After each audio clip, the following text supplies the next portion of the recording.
Oi pessoal, eu estou gravando agora, tá, esse vídeo para terminar o nosso Discipulando Gerações, poder aqui fazer um apanhado daquilo que a gente já falou. Minha internet aqui tá horrível, tá? Quando eu não estou mais morando na chácara, estou morando aqui na cidade novamente, e a internet aqui, devido a ser muita gente, tá horrível, tá uma negação aqui, tá? Então infelizmente eu não pude fazer ao vivo. Mas eu quero poder compartilhar essa palavra com você, quero poder compartilhar essa palavra ao seu coração e deixar aqui uma mensagem do Senhor para trazer cura para a sua vida. Como eu estava dizendo, as pessoas, quando elas estão enfermas, elas estão doentes, os crentes em Jesus e até mesmo aqueles que ainda não são crentes, eles pensam que Deus está punindo eles, cobrando por um pecado que eles têm na vida, uma coisa que eles fizeram lá no passado, uma coisa da qual eles se envergonham, uma coisa na qual eles não têm prazer em lembrar. E então eles pensam, poxa, eu estou sendo punido por causa disso, Deus está me punindo, é por isso que eu estou com essa doença, é por isso que eu vou morrer desse jeito,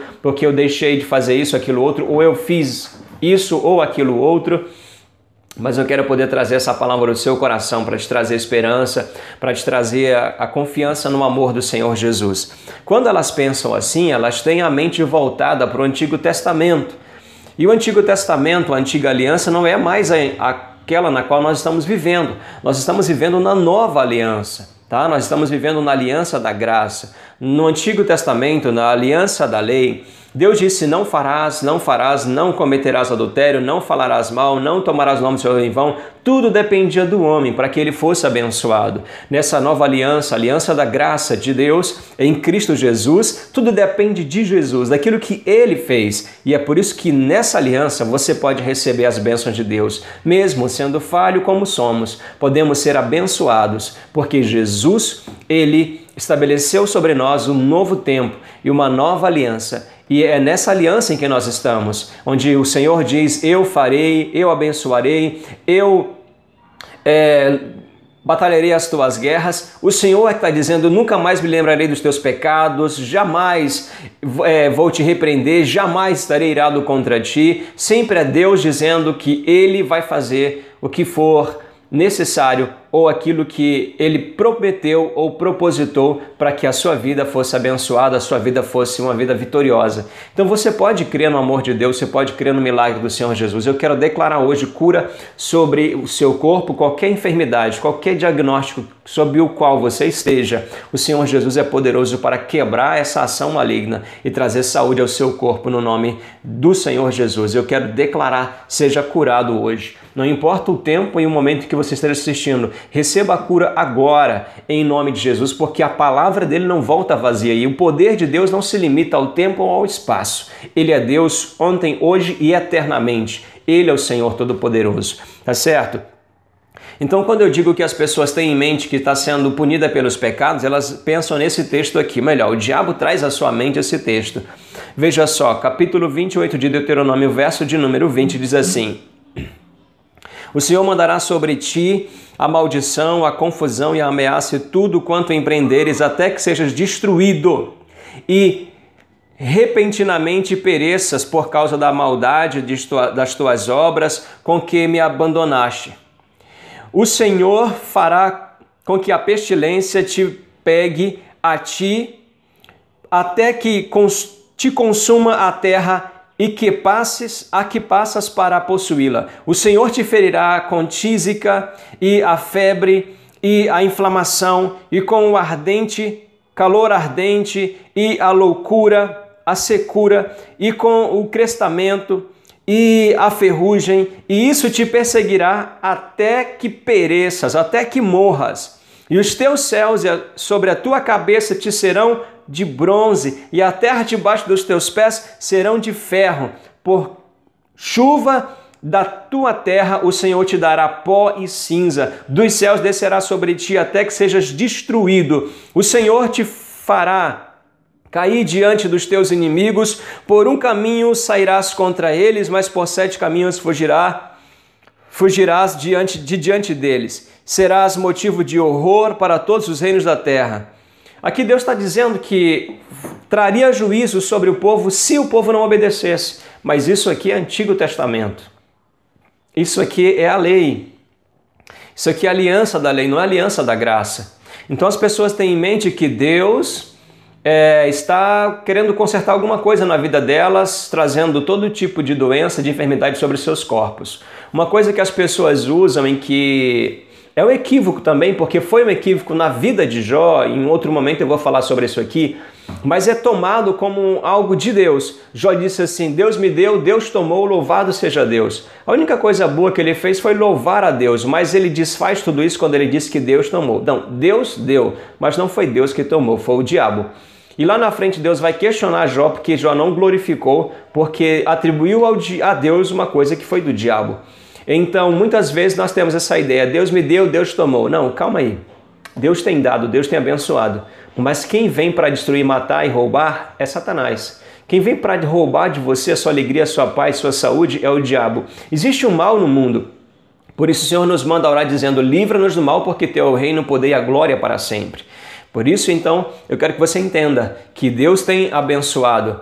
E você, meu irmão, eu sei que existe hoje um sistema de crença dentro do conceito carismático de que Deus vai usar a doença para mudar a tua vida, para ensinar uma lição para você, para que você de fato se converta. Deus vai mandar um acidente, Deus vai mandar uma praga, Deus vai mandar uma perda e muitas vezes até vai mandar uma morte para que você se conserte. Isso não é verdade, isso não provém de Deus, isso é um engano satânico, terrível, que percorre no meio do cristianismo, fazendo do cristianismo uma mera religião sem fundamento. Mas eu quero compartilhar com você aqui algo especial. Por quê? Porque quando nós olhamos para Jesus, nós vemos o próprio Deus. Ele diz: quem me vê, vê o Pai. Então veja só, Mateus capítulo 4, verso de número 24, eu notei aqui para compartilhar com você. Vamos ver o que a palavra de Deus nos diz. E é Jesus que está aqui realizando tais obras que eu vou compartilhar com você.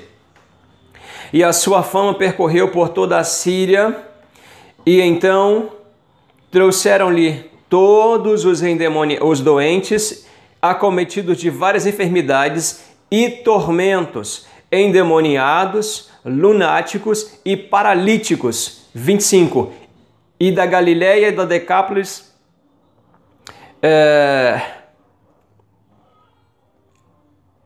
deixa eu ver aqui onde eu estava. E lunáticos e paralíticos, e ele os curou, tá? Jesus curou todas essas pessoas. Agora, quando a Bíblia diz todo, realmente é todos, tá? E é isso que eu quero trazer para você. Porque alguém diz que se você tiver um pecado na sua vida, ou alguém diz que a doença muitas vezes é Deus querendo mostrar para você um erro na sua vida, um erro no seu passado, um pecado que ainda está encoberto, um pecado que você não confessou ao homem, uma coisa que você fez agora você está pagando. Eu quero remover isso em nome de Jesus, porque isso é sufisma. Isso são cadeias do inferno, isso são dardos inflamados de Satanás para prender você debaixo dessa enfermidade, você aceitar a doença, aceitar a morte, aceitar uma punição que Deus não está trazendo sobre a tua vida. Então, em nome de Jesus, escute só, porque aqui trouxeram-lhe então todos os doentes, todos eles acometidos de várias enfermidades e tormentos, endemoniados, lunáticos e paralíticos. E ele curou a todos. Vem cá, será que aquele pessoal, eles não tinham pecado na vida deles, que Jesus curou todos eles sem fazer distinção? Será que essas pessoas que foram curadas, que foram libertas aqui, será que elas não tinham problema com a família? Será que elas não tinham alguém com o qual elas não falavam? Será que elas não tinham alguém com o qual elas tinham um problema, um desentendimento? Ou será que alguém aqui, que o povo aqui tudo era crente, era bonitinho, era certinho? Não, irmãos, porque ninguém era crente, porque Jesus não havia morrido. Aqui, na verdade, eram os pecadores, eram aqueles que estavam à margem da sociedade que vinham para Jesus para ser curado. Então, dizer para você que hoje você está acamado, você está doente porque Deus está punindo você, ou porque Deus tem alguma coisa para consertar na sua vida, não é bíblico. Porque senão Jesus teria que pedir perdão para nós, porque aqui esse pessoal com certeza não era crente e não tinha vida certinha. Você quer ver outra coisa? Capítulo 8, verso 16 também de Mateus, diz a palavra do Senhor. Olha só o que está escrito aqui. Chegada a tarde, trouxeram-lhe muitos endemoniados e ele meramente com a palavra expeliu os espíritos e curou todos os que estavam doentes. Glória a Deus. Então, Jesus teria que pedir perdão para a gente, não é verdade?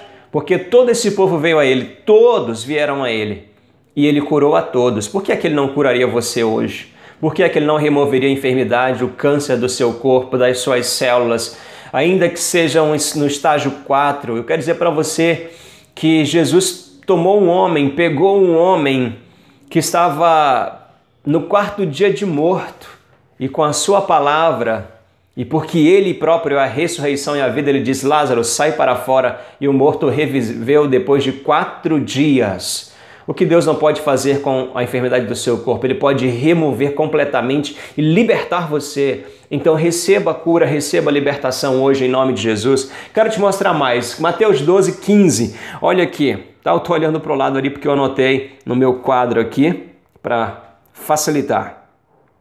Mateus capítulo de número 12, verso 15. Olha só a palavra de Jesus para a nossa vida, para mim e para a sua vida. Tá certo? Jesus, ele cura você. Mas Jesus, sabendo disto, afastou-se dali. Muitos o seguiram e a todos ele curou. A todos. Olha que coisa maravilhosa. Então, aquelas pessoas eram mais crentes do que nós? Não. Eles não tinham uma vida perfeita, eles não tinham uma vida reta, mas eles creram no Senhor. Você crê em Jesus, eu sei que você crê. Talvez você diga, mas a minha fé é pequena. Mas ainda assim a gente pode receber o milagre de Deus porque nós não dependemos do tamanho da nossa fé, mas dependemos do amor de Jesus. E ainda que a sua fé seja pequena, ou ainda que ela seja minúscula, você pode receber o milagre. Você quer ver uma coisa? Olha só a história de um homem, Mateus ainda, 17. Mateus 17, conta-nos a palavra de Deus, uma história interessante. Os discípulos estavam em um lugar, em uma discussão ali com os saduceus, e aí Jesus desce do monte e um homem levou um filho que era lunático e os discípulos não puderam expulsar o demônio dele. Quando Jesus desce, e ele é questionado pelo pai daquele menino, ele diz, olha, eu trouxe o meu filho aos seus discípulos e ele fica endemoniado e eles não puderam fazer nada. Eles não puderam curá-lo. Então Jesus exclama dizendo o seguinte no verso 17. Ó geração incrédula e perversa, ou seja, aquela que perverte a verdade de Deus ou os planos de Deus. Até quando estarei convosco? Até quando vos suportarei ou até quando vos sofrerei? Trazei-me aqui o menino. E Jesus repreendeu o demônio e este saiu do menino e de aquela hora o menino ficou curado. Então, os discípulos, aproximando-se de Jesus, perguntaram em particular, por que motivo não podemos expulsá-lo? Sabe qual é a resposta de Jesus? Sabe, não é dizendo que os discípulos tinham que orar e jejuar. Na verdade, a resposta do verso 20 é essa. E ele lhes respondeu, por causa da pequenez da vossa fé, porque vocês tomam pouco, porque vocês têm uma fé pequena, por isso que vocês não puderam expulsar aquele demônio. Aí ele diz o seguinte, pois em verdade vos digo que se tiverdes fé, como um grão de mostarda, direis a este monte, passa daqui para acolá e ele passará. Nada vos será impossível. O verso 21 é que vem dizer, entre colchete aqui, dizendo o seguinte, mas esta casta não se expele senão por meio de oração e jejum. Quem foi que disse isso? Isso aqui foram os escritores, os tradutores que colocaram isso aqui para ajudar Jesus. Porque isso não é o original. A resposta de Jesus foi uma só, por causa da vossa pequena fé. Então eu não posso receber se eu tiver uma fé pequena? Pode sim, porque aquele pai de família, aquele homem que estava ali, ele disse, os teus discípulos não puderam fazer nada, mas se tu podes fazer alguma coisa, faze. Jesus então disse, se tu podes crer, tudo é possível ao que crê. E o homem disse, em uma oração inteligente, disse, ó Senhor, ajuda-me na minha incredulidade. E Jesus fez um milagre. Aquele homem reconheceu que não tinha tamanha fé. Mas Jesus mesmo assim fez o milagre. Eu quero declarar hoje cura na sua vida. Se você é um crente em Jesus e você está doente e você acredita que Jesus está querendo arrancar uma coisa de você, um pecado da sua vida, eu quero dizer para você que isso não é verdade. Isso não vem de Deus, porque os teus pecados Ele removeu com o sangue dele lá na cruz. E hoje essa enfermidade atingiu o teu corpo, esse é o mal que habita no mundo. E são obras do diabo, porque a enfermidade não vem de Deus. Deus nunca criou a enfermidade, ela vem de Satanás. Mas foi para isso que Jesus se manifestou. A Bíblia diz que para isso o Filho de Deus se manifestou na terra, para desfazer as obras do diabo. Então eu quero declarar em nome de Jesus, seja curado agora. Seja curado em nome do Senhor Jesus Cristo. Seja livre da enfermidade, da diabetes, do câncer. Seja livre de qualquer enfermidade no seu corpo, por mais terrível que seja. Seja curado agora, em nome do Senhor Jesus. Seja livre, porque Jesus perdoou os teus pecados e também levou as tuas enfermidades. O poder que te salva é também o poder que remove a doença do seu corpo. Seja curado, seja livre, seja liberto, em nome de Jesus. Amém? Deus te abençoe, um forte abraço, graça e paz a todos, excelente semana para você, em nome de Jesus.